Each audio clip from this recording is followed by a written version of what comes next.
finally did it. After hours of deliberation, experimentation, and absolute agony, I finally figured out how to create a positive One Punch Man video. And better yet, I have a feeling it will be equally as divisive as my other videos. Get ready for this. I like Chick Man! After everything I've said about how the babies are ruining One Punch Man, I'm sure a lot of my supporters will be wondering how I could be a fan of the most pathetic and weak Phoenix Man evolution.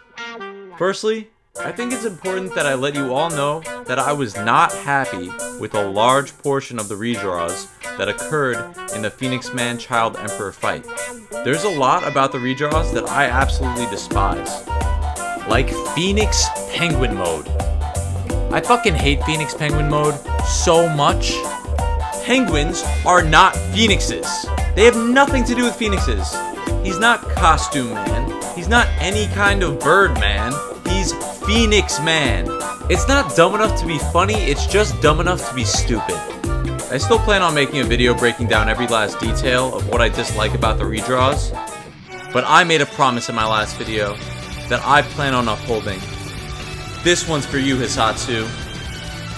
How could I possibly say I like Chick Man? Doesn't keeping Phoenix Man alive reinforce my theory about lessening stakes? While yes, it does support my theory that even monsters in the series are now way less likely to be killed off than before, I think that Chick Man does significantly contribute to the world building in the One Punch Man universe. What Chick Man does is redefine what a monster is and what a monster can be within the story.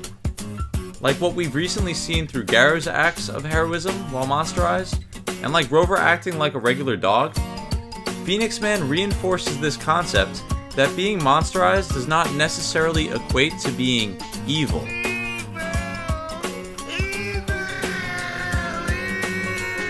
But I think what separates Chick Man from them is the progression of his motivations.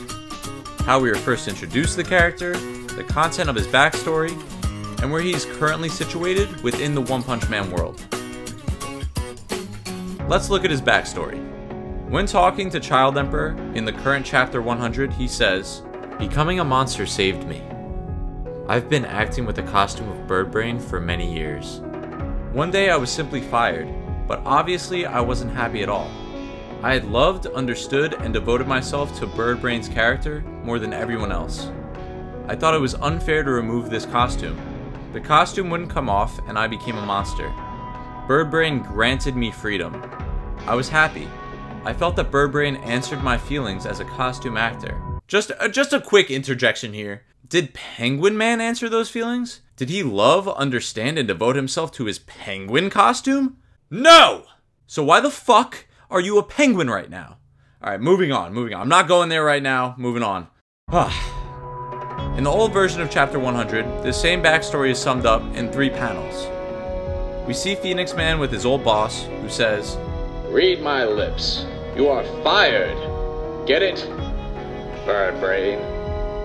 We also see him pour water on his head, emphasizing the cruelty of the industry Phoenix Man had previously worked in. Personally, I prefer the original version. It's a perfect example of the sayings, "less is more," and "show don't tell." But regardless of which backstory you look at, my point remains the same. Through his backstory, we learn that his firing played a big part in his monsterization. To clarify why this is significant, compare his backstory to someone like Problantes, who just ate too much crab, or Super Custom Y0649Z MK2's obsession with building custom cars. Phoenix Man's monsterization was not simply because of an obsession with his costume, but because of the strong feelings of resentment towards how he and his passion were treated. The lack of acknowledgement for his efforts, as well as the overall disrespect he was subjected to. He put his heart and soul into his role as Dopey Bird, and was tossed to the wayside without second thought. So I think it makes sense that he would mask his vendetta against his boss and the company that treated him like a disposable commodity, with a hatred for humanity as a whole, and join up with the Monster Association. Speaking of, he's in a relatively high position within the Monster Association when we meet him. Tasked with recruiting Garou, and seen giving orders to relatively strong monsters like Rhino Wrestler. But while he's a part of the association, deep down, Phoenix Man's true reason for monsterizing wasn't his hatred for all humanity. His intentions were never to harm innocents, but to defend his passion for being a mascot, and the character he dedicated himself to for so many years.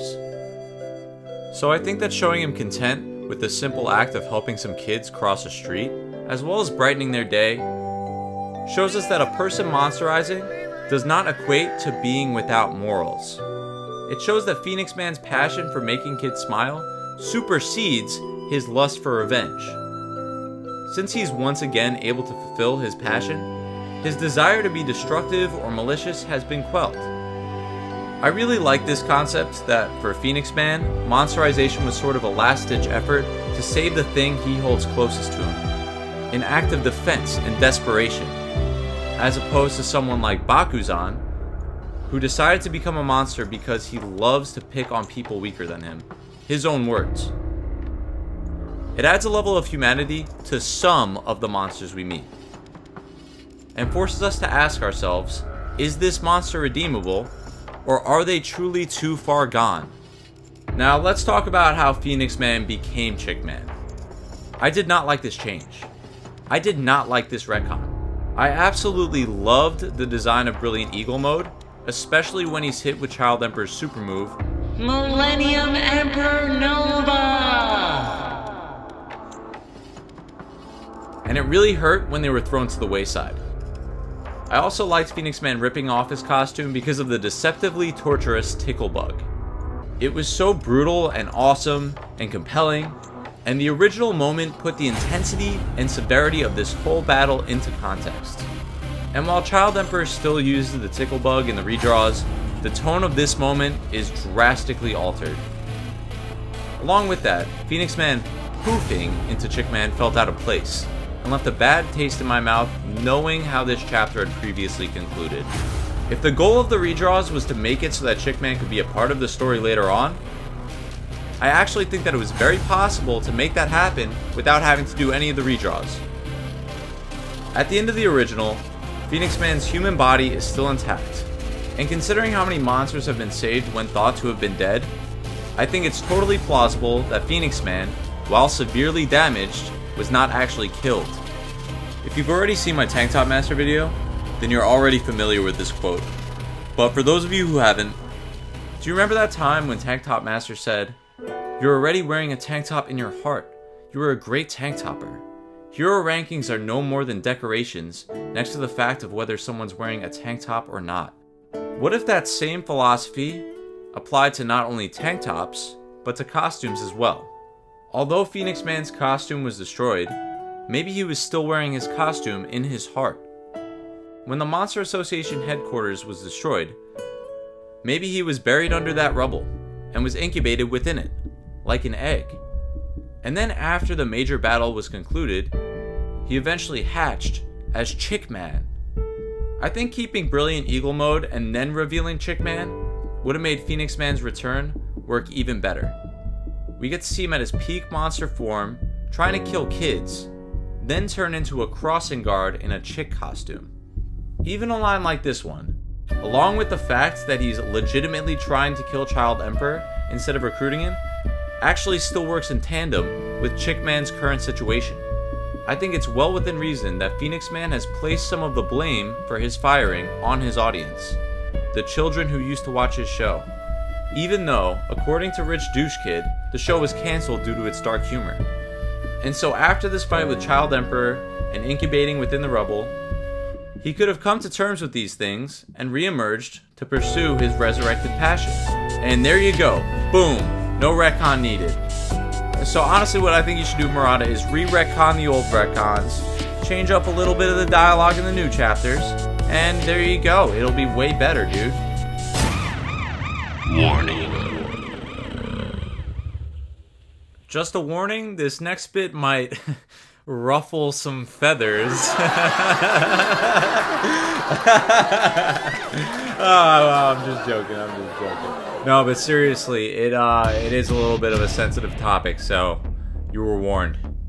The last thing I want to mention is that I will fully redact all of these positive statements I just made if it turns out that Phoenix Man is a pedo. No, whoa, what the fuck?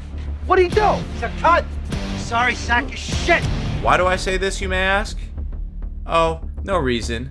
Except for this picture. What the fuck is this picture, Murata? Oh man, this just feels so gross. Wait, what the fuck? No, no, no, no, no, no, no, no. Kill the music, kill it. I'm not fucking around right now.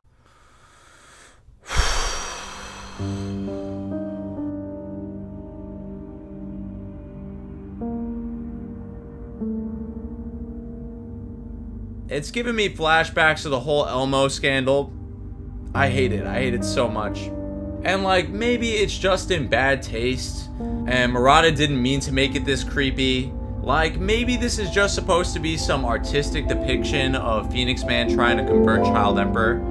I don't know how many of you guys watched It's Always Sunny in Philadelphia, but it reminds me of this scene. Not bad. Good rhythm, love the enthusiasm. I feel like you're saying boy's whole, and it's clearly soul. And I know, Artemis, you did write soul, right? I did write soul. So it's boy's soul. You gotta pay the troll toll to get into this boy's hole. No, see, right there. It sounds like whole. This image does not sit well with me at all. Like, oh my god, I fucking hate it. And honestly, Murata, can you just please address this? Like, I just found out about this whole lolicon crap from Meat Canyon, and I swear, if you go that route in any way, shape, or form, I'm telling you right now, I am fucking out. I am out of here. Fuck that. Please, honestly, Murata, can you have Saitama do another time reverse and just erase this image from existing, please? Holy fuck, like, it's gross, dude. It's fucking gross. I hate it. Ugh. Alright, for now, I'm gonna give you the benefit of the doubt and try my best to just ignore this image. I like Chick Man. I like that he helps kids cross a street. I like that he's a monster that's able to fulfill his purpose in a non-destructive fashion. And I hope you guys do too after watching this video. I hope you have a little more respect for Chick Man and his conception. And hopefully that's the silver lining out of the redraws, because other than that, I really fucking hate them. For the most part. There are like maybe one or two other things, but yeah. Next video, I know I haven't done my chapter 202 review yet, and there's a reason for that. And next video I do is probably going to be about an aspect of chapter 202. It's going to be all about the cube and God and monsterization. It's going to be great. Hopefully that, you know, piques anyone's interest, whatever. See you guys later.